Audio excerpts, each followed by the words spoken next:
Kailangan mag-training. Sakap na tayo ng China.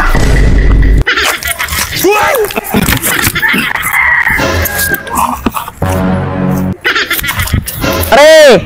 Pasan na naman kayo yung paring hapon? Kanina na naman ako hanap ng hanap. Hindi ko makita. Uy! Ang gagawa mo dyan? Diyan ka lang pala. Pre, ba natama mo pre ah? Hindi, kailangan ko mag-training pre. Kasi sinasakap na tayo ng China. Para saan ba yung ginagawa mo? Ito.